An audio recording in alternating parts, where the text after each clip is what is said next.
As a fan of Persona 5 and Persona 4 Dancing All Night, Persona 5 Dancing Starlight was one of my most anticipated games for the Vita for this year. I expected it would have the gameplay of Persona 4 Dancing All Night, but with the music and characters of Persona 5, and it was exactly that. But it's also just so fun, addictive and charming that I find I want to keep playing it even though I've already got the platinum. Persona 5 Dancing Starlight is a rhythm game. So the gameplay basically involves tapping the face buttons to the beat, and the better you keep to the beat, the more points you score. When you start the game, you only have 4 songs unlocked. As you play and finish these songs, you unlock more and eventually you'll have 23 songs available. There are 2 final songs to unlock once you complete the character conversations. You can have conversations with the other members of the Phantom Thieves. That's the name of your team if you haven't played Persona 5.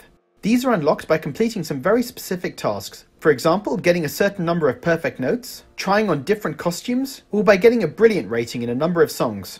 Unlocking these conversations gives you a goal to strive for, so that you're not just playing songs at random for a high score.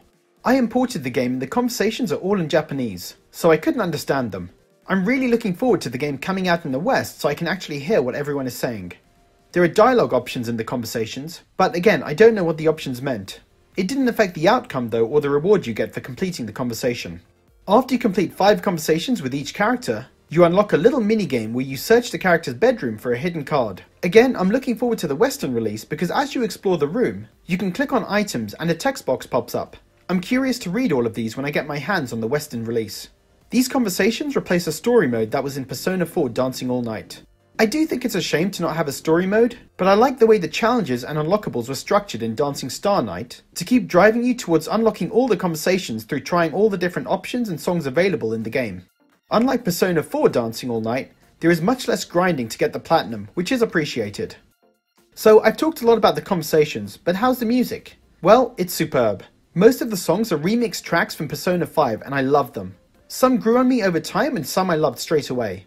There were only 4 songs out of the 25 that I didn't like.